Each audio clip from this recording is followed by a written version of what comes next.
ಟಿವಿ9 ತಂಡ ರಹಸ್ಯ ಕಾರ್ಯಾಚರಣೆಯ ಮೂಲಕ ಬೆಂಗಳೂರಿನ ಪ್ರತಿಷ್ಠಿತ ಚಿನ್ನಾಭರಣ ಮಳಿಗೆಗಳಲ್ಲಿ ಬಂಗಾರ ಹಾಗೂ ಬೆಳ್ಳಿಯನ್ನ ಖರೀದಿ ಮಾಡಿತ್ತು. ಖರೀದಿ ಮಾಡುವಾಗ ಅದೆಲ್ಲ ಒರಿಜಿನಲ್ ಅಂತ ನಾವು ಕೂಡ ನಂಬಿದ್ವಿ. ಆದರೆ ಅದನ್ನ ಟೆಸ್ಟ್ ಮಾಡಿಸಿದಾಗಲೇ ಗೊತ್ತಾಗಿದ್ದು ಹಳದಿ ಲೋಹದ ನಿಜವಾದ ಬಣ್ಣ.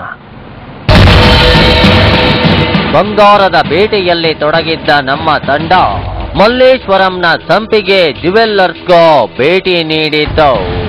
ಅಲ್ಲಿ ಸಣ್ಣದೊಂದು ಉಂಗುರ ಖರೀದಿಸಿದ್ದಷ್ಟೇ. ಅಂಗಡಿಯಾತ ಇದೆಲ್ಲ ಹಾಲ್ಮಾರ್ಕ್ ಚಿನ್ನವಲ್ಲ ಅಂತ ಒಪ್ಪಿಕೊಂಡಿದ್ದ. ಆದ್ರೆ ಪಕ್ಕ 22 ಕ್ಯಾರೆಟ್ ಅಂತ ತಲೆ ಮೇಲೆ ಹೊಡೆದಂಗೆ ಹೇಳಿದ್ದ.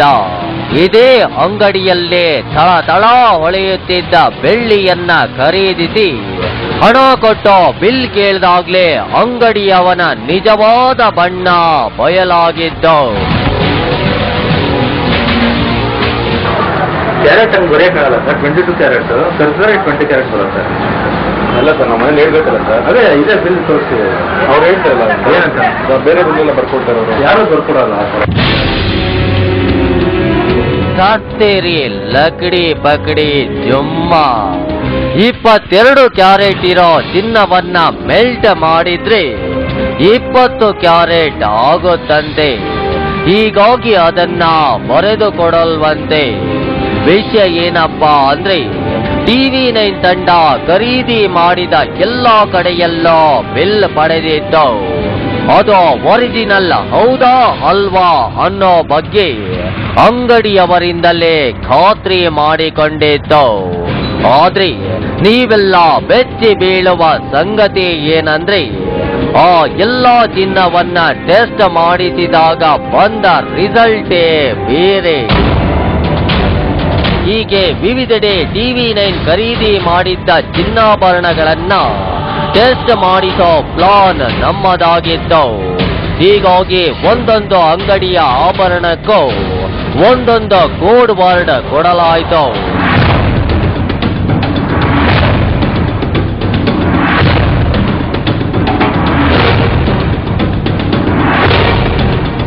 ಅವುಗಳನ್ನ ಕೇಂದ್ರ ಸರ್ಕಾರದ BIS ಅಂಗೀಕೃತ ಲ್ಯಾಬ್ನಲ್ಲೇ ಪರೀಕ್ಷೆ ಮಾಡಿಸೋದು ನಮ್ಮ ಉದ್ದೇಶ. ಆದ್ರೆ ಯಾವುದೇ ಲ್ಯಾಬ್ನವರು ಖಾಸಗಿ ವ್ಯಕ್ತಿಗಳಿಗೆ ಚಿನ್ನವನ್ನ ಟೆಸ್ಟ್ ಮಾಡಿಕೊಡಲ್ಲ. ಚಿನ್ನದ ಟೆಸ್ಟ್ ಮಾಡಿಸಬೇಕಂದ್ರೆ ಚಿನ್ನದ ಅಂಗಡಿಯ ಲೈಸೆನ್ಸ್ ಇರಬೇಕು. ಹೀಗಾಗಿಯೇ ನಮ್ಮ ತಂಡ ಕರ್ನಾಟಕ ಜ್ಯುವೆಲ್ಲರ್ಸ್ ಅಸೋಸಿಯೇಷನ್ನ ಅಧ್ಯಕ್ಷ TA ಸರವಣ ಅವರನ್ನ ಭೇಟಿ ಮಾಡ್ತು.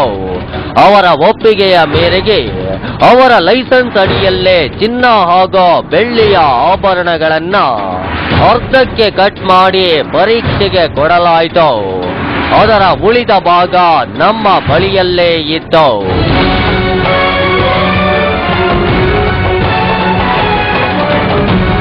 ಟಿವಿ9 ತಂಡ ಕೊಟ್ಟಿದ್ದ ಎಲ್ಲಾ ಸ್ಯಾಂಪಲ್ಗಳನ್ನ ಲ್ಯಾಬ್ನವರು ಎಲ್ಲಾ ರೀತಿಯ ಟೆಸ್ಟ್ ಮಾಡಿದ್ರು. ಬಳಿಕ ಒಂದು ರಿಪೋರ್ಟ್ ಕೊಟ್ರು. ಆ ಲ್ಯಾಬ್ ರಿಪೋರ್ಟ್ ನೋಡಿದ ನಮ್ಮ ತಂಡ ಒಂದು ಕ್ಷಣ ಗಾಬರಿ. ರಾಜಾ ಮಾರ್ಕೆಟ್ನಲ್ಲಿರೋ ಮನ್ಪಸಂದ್ ಡೈಮಂಡ್ಸ್ ಅಂಡ್ ಜ್ಯುವೆಲ್ಲರ್ಸ್ ನಲ್ಲಿ ಉಂಗುರ ಖರೀದಿಸಿದ್ದಾಗ ಬಿಲ್ನಲ್ಲಿ 91.6 ರಷ್ಟು ಪ್ಯೂರಿಟಿ ಅಂತ ಬರೆದಿತ್ತು. ಆದ್ರೆ ಟೆಸ್ಟ್ ರಿಪೋರ್ಟ್ ಪ್ರಕಾರ ಅದರ ಪ್ಯೂರಿಟಿ 78.51 ರಷ್ಟು ಮಾತ್ರ. ಅಲ್ಲಿಗೆ ಗ್ರಾಹಕರಿಗೆ ಮನ್ಪಸಂದ ಟೋಪಿ ಗ್ಯಾರಂಟಿ. ಅದೇ ರೀತಿ ರಾಜಾ ಮಾರ್ಕೆಟ್ನ ರವಿ ಜ್ಯುವೆಲ್ಲರ್ಸ್ ನಲ್ಲಿ ಖರೀದಿಸಿದ್ದ ಬೆಳ್ಳಿಯ ಪ್ಯೂರಿಟಿ 90% ರಷ್ಟಿರಬೇಕಿತ್ತು. ಲ್ಯಾಬ್ನ ಟೆಸ್ಟ್ ರಿಪೋರ್ಟ್ ಪ್ರಕಾರ ಆ ಬೆಳ್ಳಿಯ ಬಟ್ಟಲಿನಲ್ಲಿ ಇದ್ದದ್ದು ಕೇವಲ 77% ರಷ್ಟು ಪ್ಯೂರಿಟಿ ಮಾತ್ರ. ಹೆಸರಾಂತ ಶುಭ್ ಜ್ಯುವೆಲ್ಲರ್ಸ್ನ ಚಿನ್ನ ಕೂಡ ಪ್ಯೂರಿಟಿ ಚೆಕ್ನಲ್ಲೇ ಫೇಲ್ ಆಗಿತ್ತು. 91.6% ಇರಬೇಕಿದ್ದ ಪ್ಯೂರಿಟಿ 90.91ಕ್ಕೆ ಇಳಿದಿತ್ತು. ಅಲ್ಲಿಗೆ ಅಲ್ಲೂ ಸ್ವಲ್ಪ ಪ್ರಮಾಣದ ಕಲಬೆರಕೆ ಆಗಿರೋದು ಪತ್ತೆಯಾಗಿದೆ. ಇನ್ನು ನೀಲ್ಕಂಠ ಜ್ಯುವೆಲ್ಲರ್ಸ್ ನಲ್ಲಿ ಖರೀದಿ ಮಾಡಿದ್ದ ಗಣೇಶನ ವಿಗ್ರಹ 92% ಪ್ಯೂರಿಟಿ ಇರಬೇಕಿತ್ತು. ಆದ್ರೆ ಟೆಸ್ಟ್ ರಿಪೋರ್ಟ್ ಪ್ರಕಾರ ಅದು ಕೇವಲ 82% ಪ್ಯೂರಿಟಿ ಹೊಂದಿತ್ತು. ಅಂದ್ರೆ ಅದರಲ್ಲಿ 10% ಮಿಕ್ಸಿಂಗ್ ನಡೆದಿದೆ. ಶಿವಾಜಿನಗರದ ಆರ್ ಗೋಲ್ಡ್ ಜ್ಯುವೆಲ್ಸ್ನ ಉಂಗುರ 91.6% ಪ್ಯೂರಿಟಿ ಹೊಂದಿರಬೇಕಿತ್ತು. ಆದ್ರೆ ಟೆಸ್ಟ್ ರಿಪೋರ್ಟ್ ಪ್ರಕಾರ ಅದು ಕೇವಲ 75% ಚಿನ್ನವನ್ನ ಹೊಂದಿತ್ತು. ಅಲ್ಲಿಗೆ 22 ಕ್ಯಾರೆಟ್ ಇರಬೇಕಾದ ಗೋಲ್ಡ್ 18 ಕ್ಯಾರೆಟ್ ಇತ್ತು. ಅದು ಪಕ್ಕಾ ಕಲಬೆರಕೆ ಗೋಲ್ಡ್. ಶಿವಾಜಿನಗರದ ಪೋರ್ವಲ್ ಜ್ಯುವೆಲ್ಲರ್ಸ್ನಲ್ಲಿ ಖರೀದಿ ಮಾಡಿದ್ದ ಚಿನ್ನ ಕೂಡ 91.6% ಪ್ಯೂರಿಟಿ ಇರಲಿಲ್ಲ. ಟೆಸ್ಟ್ ರಿಪೋರ್ಟ್ ಪ್ರಕಾರ ಅಲ್ಲಿ ಬಳಸಿದ್ದು ಕೇವಲ 76.61% ಚಿನ್ನವನ್ನ ಮಾತ್ರ. ಮಿಕ್ಕಿದ್ದು ಕಲಬೆರಿಕೆ. ಮಲ್ಲೇಶ್ವರಂನ ಸಂಪಿಗೆ ಜ್ಯುವೆಲ್ಲರ್ಸ್ ಮೇಲೆ ಮೊದಲೇ ಅನುಮಾನ ಇತ್ತು. ಅದರಂತೆ ಅಲ್ಲಿ ಖರೀದಿಸಿದ್ದ ಚಿನ್ನದಲ್ಲಿ 21% ಗೋಲ್ಮಾಲ್ ನಡೆದಿತ್ತು. ಕೇವಲ 70% ಮಾತ್ರ ಚಿನ್ನವನ್ನ ಬಳಸಲಾಗಿತ್ತು. ಅದು 17 ಕ್ಯಾರೆಟ್ನದ್ದು. ಆದ್ರೆ ಅಂಗಡಿಯವರು 22 ಕ್ಯಾರೆಟ್ ಅಂತಾರೆ. ಅದೇ ಅಂಗಡಿಯಲ್ಲಿ ಖರೀದಿಸಿದ್ದ ಬೆಳ್ಳಿ ಲೋಟದ ಕಥೆಯೋ ಅಷ್ಟೇ ನಮ್ಮ ಹಣಕ್ಕೆ ಘೋತಾ ಬಿದ್ದಿತ್ತು. ಯಾಕಂದ್ರೆ 90% ಪ್ಯೂರ್ ಬೆಳ್ಳಿ ಅಂತ ಖರೀದಿಸಿದ್ದ ನಮಗೆ ಸಿಕ್ಕಿದ್ದು ಮಾತ್ರ ಕೇವಲ 77% ಮಾತ್ರ. ಕೇವಲ ಬೆಂಗಳೂರಷ್ಟೇ ಅಲ್ಲ, ರಾಜ್ಯದಲ್ಲಿ ಇರೋ ಬಹಳಷ್ಟು ಆಭರಣ ಮಳಿಗೆಗಳ ಬಂಡವಾಳ ಇದೆ. ಗೊತ್ತಿಲ್ಲದ ಜನ ಯಾವುದೋ ಆಸೆ ಇಟ್ಕೊಂಡು ಮತ್ಯಾವುದೋ ನಂಬಿಕೆ ಮೇಲೆ ಬಂಗಾರವನ್ನ ಖರೀದಿ ಮಾಡ್ತಾರೆ.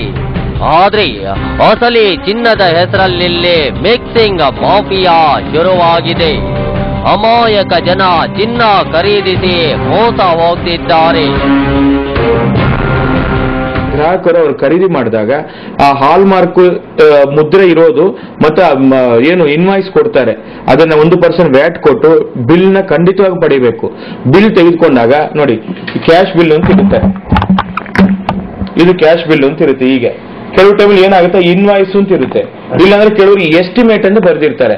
ಆ ಎಸ್ಟಿಮೇಟ್ ಇದ್ರೆ ಅದಕ್ಕೆ ಆ ದಾಖಲೆ ಅದಕ್ಕೆ ಗ್ಯಾರಂಟಿ ಇರಲ್ಲ. ಇದಿಷ್ಟೇ ಅಲ್ಲ, ಕೆಲ ಚಿನ್ನದ ಅಂಗಡಿಗಳಲ್ಲಿ ಬಿಲ್ಗಳಲ್ಲೂ ಸಾಕಷ್ಟು ಗೋಲ್ಮಾಲ್ ನಡೀತಾ ಇದೆ. ವಿಪರ್ಯಾಸ ಏನಂದ್ರೆ ಹೀಗೆ ನಕಲಿ ಬಂಗಾರ ಕೊಂಡು ಮೋಸ ಹೋದ ಜನರಿಗೆ ಸಹಾಯ ಮಾಡೋಕೆ ಅಂತ ಯಾವುದೇ ಸಂಸ್ಥೆಗಳಿಲ್ಲ. ಹೀಗಾಗಿ ಇಲ್ಲೇ ಕೊಟ್ಟೋನೆ ಈರಭದ್ರ, ಇಸ್ಕೊಂಡೋನೆ ಕೋಡಂಗಿ. ಇಲ್ಲಿ ಒಂದು ಅಂಶವನ್ನ ಗಮನಿಸಬೇಕು. ಅದೇನಂದ್ರೆ TV9 ತಂಡ ಲಕ್ಷಾಂತರ ರೂಪಾಯಿ ಖರ್ಚು ಮಾಡಿ ಬೆಂಗಳೂರಿನ 16ಕ್ಕೂ ಹೆಚ್ಚು ಆಭರಣ ಮಳಿಗೆಗಳಲ್ಲಿ ಚಿನ್ನ ಮತ್ತು ಬೆಳ್ಳಿಯನ್ನ ಖರೀದಿ ಮಾಡಿತ್ತು. ಅದರಲ್ಲಿ ಅರ್ಧಕ್ಕಿಂತ ಹೆಚ್ಚು ಮಳಿಗೆಗಳಲ್ಲಿ ಕಲಬೆರಕೆ ಆಗಿರೋದಕ್ಕೆ ನಮ್ಮ ಬಳಿ ರಿಪೋರ್ಟ್ ಇದೆ. ಇನ್ನು ಕೆಲ ಮಳಿಗೆಗಳಲ್ಲಿ ಪ್ಯೂರ್ ಚಿನ್ನ ಇದೆ, ಪ್ಯೂರ್ ಬೆಳ್ಳಿ ಇದೆ. ಎಷ್ಟೊತ್ತೋ ನೀವೇ ನೋಡಿದ್ರಿ ಇಲ್ಲಿ ಹೇಗೆ ಜನರನ್ನ ಯಾಮಾರಿಸುತ್ತಾರೆ ಅನ್ನೋದನ್ನ. ಇನ್ಮೇಲಾದ್ರೂ ಹುಷಾರಾಗಿರಿ. ಇಂಥ ಕಲಬೆರಕೆ ಚಿನ್ನದ ಮೇಲೆ ಇನ್ವೆಸ್ಟ್ ಮಾಡಿ ಲಾಸ್ ಆಗಬೇಡಿ.